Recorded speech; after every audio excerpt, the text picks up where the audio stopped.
Hi അസ്സലാമലൈക്കും. അപ്പോൾ ഇന്ന് ഞാൻ വന്നിട്ടുള്ള നല്ലൊരു അടിപൊളി ചോക്ലേറ്റ് റെസിപ്പി ആയിട്ടാണ്. നല്ല ചോക്ലേറ്റ് മിഠായി എങ്ങനെയാണ് ഉണ്ടാക്കുക എന്നുള്ളതാണ്. അപ്പോൾ ഇതാ ഞാനിവിടെ മിൽക്ക് ചോക്ലേറ്റാണ് എടുത്തിട്ടുള്ളത്. അതൊന്ന് മെൽറ്റാക്കി എടുക്കലാണ്. കുറച്ച് ചൂടുള്ള വെള്ളത്തിൻ്റെ മുകളിലായിട്ട് ഒരു പാത്രത്തിൽ വെച്ചെടുക്കുക. അത് മെൽറ്റായിട്ടുണ്ട്. ഇനി ഒരു ഫ്രൈ പാൻ എടുത്ത് അതിൽ ബദാം, അണ്ടിപ്പരിപ്പ് ഇവ ചേർത്തൊന്നും വറുത്തെടുക്കലാണ്. അതും മാറ്റി വെച്ചതിന് ശേഷം ആ പാനിൽ തന്നെ ഞാൻ കുറച്ച് പഞ്ചസാര ഉരുക്കിയെടുക്കുകയാണ്, കാരമൽ ചെയ്തെടുക്കുകയാണ്. ഇനി ഇതിലേക്ക് ഒരു കഷ്ണം ബട്ടർ ചേർത്ത് കൊടുക്കണം. ഈ ഒരു ബട്ടറിലെ ഇത് മെൽറ്റായി വന്നതിന് ശേഷം ഇതിലേക്ക് ക്രീമാണ് ചേർത്തെടുക്കുന്നത്. മിൽക്കി മിസ്റ്റിൻ്റെ ക്രീമാണ് ഞാനിവിടെ ചേർത്തിട്ടുള്ളത്. ഇനി ഇത് തണുത്തതിന് ശേഷം ഇത് മാറ്റി വെക്കുക.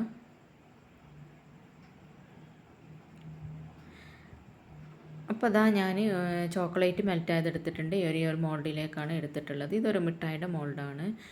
അത്യാവശ്യം നല്ല കട്ടിക്ക് തന്നെ ഇത് 4 ഭാഗം എത്തുന്ന രൂപത്തിൽ ചെയ്തെടുക്കണം. ഇല്ലാന്നുണ്ടെങ്കിൽ ഇത് തണുത്ത് പോകുന്ന സമയത്ത് നമ്മൾ ഈ മോൾഡിൽ നിന്ന് മാറ്റുന്ന സമയത്ത് ഈ ഒരു പെർഫെക്റ്റ് ആ ഒരു ഇത് കിട്ടില്ല, ഇത് പൊട്ടിപ്പോവും. ഇപ്പോൾ ഇതാ ഞാനൊരു സ്പൂണ് കൊണ്ട് 4 ഭാഗത്തും ചെയ്തെടുക്കലാണ്. ഇനി ഇത് ഇങ്ങനെ ഒന്ന് 2 ഭാഗത്തായിട്ട് ഇങ്ങനെ ചെരിച്ച് കൊടുത്തിട്ട് എല്ലാ ഭാഗത്തും എത്തുന്ന രൂപത്തിൽ ഇങ്ങനെ ഒന്ന് ആക്കിയെടുക്കുകയാണെങ്കിൽ നല്ല പെർഫെക്റ്റ് ആയിട്ട് തന്നെ ഇത് കിട്ടും. എന്നിട്ട് ഇതൊരു 5 മിനിറ്റ് ഫ്രിഡ്ജിൽ വെച്ചൊന്ന് സെറ്റാക്കി എടുക്കണം. സെറ്റായതിന് ശേഷമാണ് ബാക്കിയുള്ളതെല്ലാം ചേർത്ത് കൊടുക്കുന്നത്. ഇപ്പോൾ ഞാനിത് മുറിച്ചെടുത്തിട്ടുണ്ട്, കട്ട് ചെയ്തിട്ടുണ്ട്, എളുപ്പത്തിന് വേണ്ടിയിട്ടാണ്. അപ്പോൾ ഫ്രിഡ്ജിൽ വെച്ച് ഇതെല്ലാം സെറ്റായി വന്നിട്ടുണ്ട്. ഇനി ഇതിലേക്ക് ഈ കാരമൽ ചെയ്ത ക്രീം ചേർത്ത് കൊടുക്കുകയാണ്.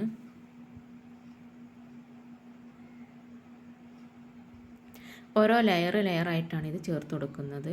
ഇനി ഇതിൻ്റെ മുകളിലായിട്ട് ഞാൻ ആ നട്ട്സ് ഒന്ന് പൊടിച്ച് ക്രഷ് ചെയ്ത് വെച്ചിട്ടുണ്ട്, അത് ചേർത്ത് കൊടുക്കലാണ്. എന്നിട്ട് ഒരു സ്പൂണ് കൊണ്ടൊന്ന് പ്രസ് ചെയ്ത് കൊടുക്കണം.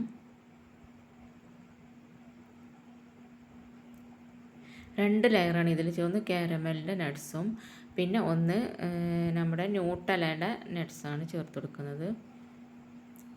അപ്പോൾ അതാ ഇത് പ്രസ് ചെയ്തതിന് ശേഷം ഇതിൻ്റെ മുകളിലായിട്ട് വീണ്ടും ചോക്ലേറ്റാണ് ചേർത്ത് കൊടുക്കുന്നത്.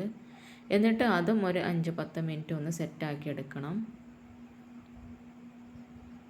അപ്പോൾ അത് സെറ്റാക്കാൻ വേണ്ടിയിട്ട് ഞാൻ ഫ്രിഡ്ജിലേക്ക് വെച്ചുകൊടുക്കലാണ്. അപ്പോൾ ആ സമയം കൂടി നമ്മുടെ ന്യൂട്ടല ഒന്ന് ഹാർഡായിട്ടുണ്ട് ഫ്രിഡ്ജിലിരുന്ന്. അപ്പോൾ അതൊന്ന് പുറത്തെടുത്തിട്ട് അതിലേക്ക് നട്ട്സൊക്കെ ഒന്ന് ചേർത്ത് ഒന്ന് സ്പൂണ് കൊണ്ടൊന്ന് യോജിപ്പിച്ചെടുക്കുകയാണ്. അപ്പോൾ ആ സമയം കൊണ്ട് നമ്മുടെ ചോക്ലേറ്റ് ചെറുതായിട്ടൊന്ന് മെൽറ്റായി വന്നിട്ടുണ്ട്. ഇനി ഇതിൻ്റെ മുകളിലായിട്ട് ഈ ന്യൂട്ടലയുടെ മിക്സ് ഒന്ന് ചേർത്ത് കൊടുക്കുക. ഇത് ഫുള്ളായിട്ട് തന്നെ ഫില്ലാക്കി കൊടുക്കണം.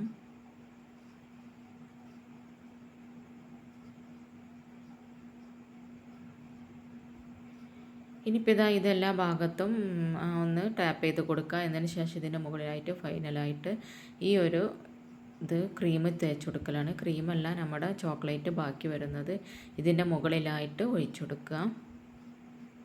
എന്നിട്ട് ഇത് നല്ലോണം ഒന്ന് ടാപ്പ് ചെയ്ത് കൊടുക്കുമ്പോൾ എല്ലാ ഭാഗത്തും ഒരുപോലെ എത്തിക്കോളും. എന്നിട്ട് ഇതൊരു 10-25 മിനിറ്റ് ഫ്രിഡ്ജിൽ വെച്ച് ഫ്രീസാക്കിയതിന് ശേഷം ഇതുപോലെ മോൾഡിൽ നിന്നും മാറ്റിയെടുക്കുക. വളരെ പെട്ടെന്ന് തന്നെ മോൾഡിൽ നിന്നും ഇളകി കിട്ടും. നല്ല സൈസുള്ളതാവാൻ വേണ്ടിയിട്ടാണ് ഞാൻ ഈ ഒരു മോൾഡ് എടുത്തിട്ടുള്ളത്. അപ്പോൾ എല്ലാവരും ഇതുപോലെ ഒന്ന് ട്രൈ ചെയ്ത് നോക്കുക. ഇത് നിങ്ങൾക്ക് ഡെക്കറേഷന് വേണ്ടിയിട്ട് ഇത് എങ്ങനെയാണോ നിങ്ങൾക്ക് ഇത് ഗാർണിഷ് ചെയ്യേണ്ടി അതിന് വേണ്ടിയിട്ട് ചെയ്തെടുക്കുക. ഞാനിവിടെ വൈറ്റ് ചോക്ലേറ്റ് വെച്ചതാ ഇതുപോലെ ഒന്ന് ചെയ്തിട്ടുണ്ട്. ഇനി ഞാനിത് നിങ്ങൾക്കൊന്ന് മുറിച്ച് കാണിച്ചു തരാം. ഇതിൻ്റെ ഉള്ളിലുള്ള ഇതുപോലെയാണ്, നല്ല ക്രീമി ആയിട്ട് കഴിക്കാൻ നല്ല അടിപൊളി ടേസ്റ്റാണ്.